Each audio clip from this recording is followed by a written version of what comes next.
Hey guys, and welcome back to another episode of Jermaine Morgan TV. Today I want to talk to you about the Tone Shift Mega and how this might be something you want to add to your wish list. So stay tuned.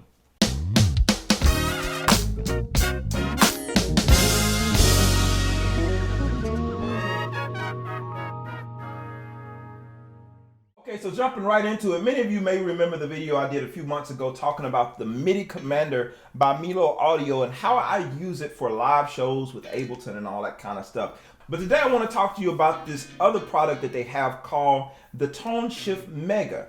And this is by the same company, Milo Audio. As you can see, this is a pretty compact little thing, but this thing is rock solid. As you can see, it's much like the MIDI Commander with the 8 assignable buttons here that you can click on and off. So the cool thing about this, how it's different from the MIDI Commander, now not only do you have a MIDI controller, but you have an audio interface. You have an XLR in, you have balance left and right in, balance left and right out here.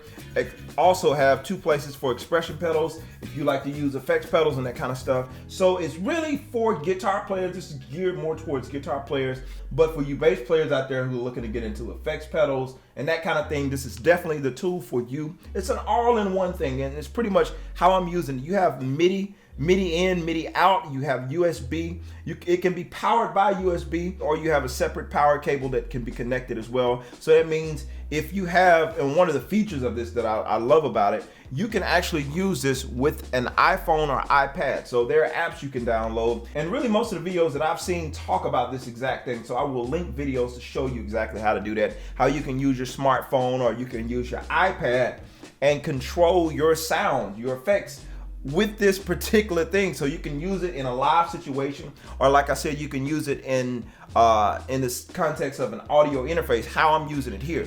Now, one of the things I want to get into that I haven't heard many people talk about that have done the reviews of this particular pedal is using it as the audio interface. Most people kind of slide by that one and just say, okay, we can use it and use the features with the iPad and the iPhone, which are really cool for guitar players. Now, as far as applications for bass players who don't use as many effects as guitar players, how can we use it? How is it a benefit to the bass community? Well, one thing I found for it, I know a lot of people are now into key bass playing, which is pretty dope in itself. So if you're looking into a situation where you want to just bring a MIDI controller, like me, I use a lot of times Logic to control. I have a MIDI controller here. This is a keyboard that has an audio output, but I use a lot of MIDI sounds out of Logic for my bass patches.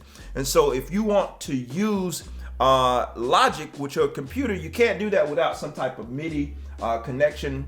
But the thing that you run into when you're using your bass as well, sometimes you need an extra mixer or something like that so that you can get both outputs into that one input on your bass rig. Sometimes you run into that, or if you're limited to one DI for the house, or the engineer only has a limited amount of channels, sometimes it puts you in a bad position if you have multiple things you're trying to connect. So this has become a way to consolidate some of that stuff for me. So now I have the option that I can run.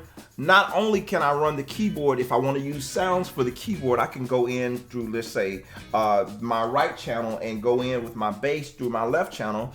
But today I'm using it just for the MIDI application. So I'm running MIDI from the keyboard into the TS Mega, and I'm controlling sounds off my computer. So now I have my bass patches here.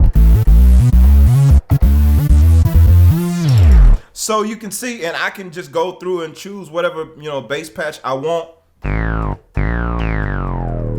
You know what I'm saying? So I have those options, and not only that, you could see here that I have pedals pulled up as well for my bass. So now if I want to run my bass as it's already connected, and it's just being a way to consolidate and run your bass. If you want to record, you can record. Like I said, I have Logic here, so if I wanted to record my bass or record some stuff, get caught up on some work while I'm out on the road, I can record my bass right in, and it records all the way up to 192 kilohertz. It goes, from 44.1, 48K, all the way up to 192. So that's pretty good for this to be so small and compact and have the ability to record at such a high sample rate. So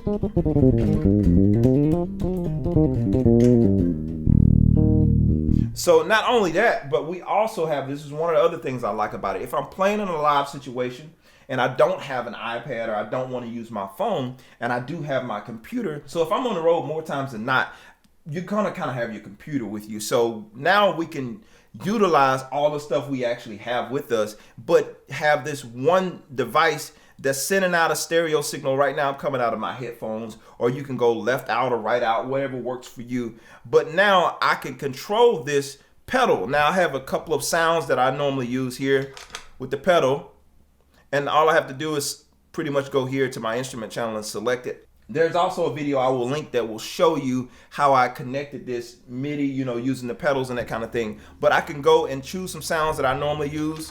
So just say I'm using chords here.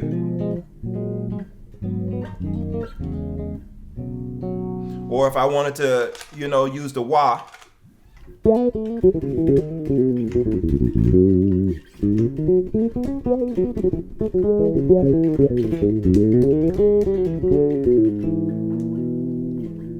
You know what I'm saying? So I have those options if I want to do that. And you can basically, this pedal is assignable. So obviously it will be on the floor and you could, you know, tap whatever sound you want after you assign it. And again, I'll link that video so you can see exactly how to do that. I'm still kind of working my way through the pedal, but I'm seeing all these different options. So when they approached me, Milo Audio approached me about doing this video, I said, sure, because I looked at some of the features and I looked at some of the videos. I'm like, I think this could be a really good asset to bass players. So be sure to let me know in the comments what your thoughts are about this particular machine. Now, as far as I'm concerned, I think it's dope. I think it's something that can really come in handy, whether you're in a live situation, whether in your room trying to practice, because as I mentioned earlier, you do have the headphone out. You do have the XLR. If I didn't mention it, you do have an XLR out, so you can run it straight into the board via XLR, or you can use the line outs, the right and left line out. So you have balance line going balance in and balance out. So there's so many more options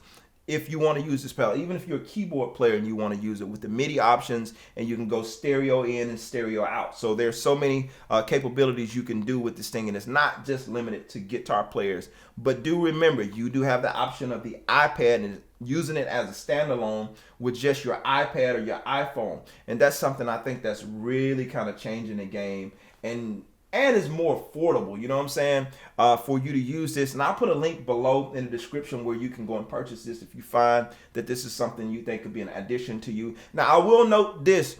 I will say, because this thing is made for guitar, one of the things I've noticed about it is you can't go full out if you have an active bass. I will, just in case somebody gets this and they notice this as well. I'm working my way through it. I still have to do some troubleshooting and just do some more research on it. But one of the things I am noticing is you have to be careful of your volume, because you will get a distortion with the bass. I don't get it with my guitar, but with my bass, I notice there's a slight distortion if you really try to boost it and you have an active bass. So you have to just kind of be mindful of your volume when you're recording or when you're playing live, because you don't want any trashy type sounds when you're playing. Other than that, everything else is pretty much, I mean, it's sweet. That's my only setback with it, and I'm still trying to work it out and figure it out. But you do have ways to adjust your input volumes, your input and your output volume. So you have here, you have your line in volume, and your left line in volume, your right line in volume,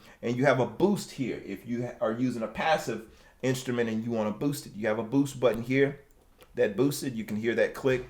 And you also, it's also phantom powered. I forgot to mention, it's also phantom powered as well. So you do have 48 volts if you want to use a condenser microphone to record. You do have that capability.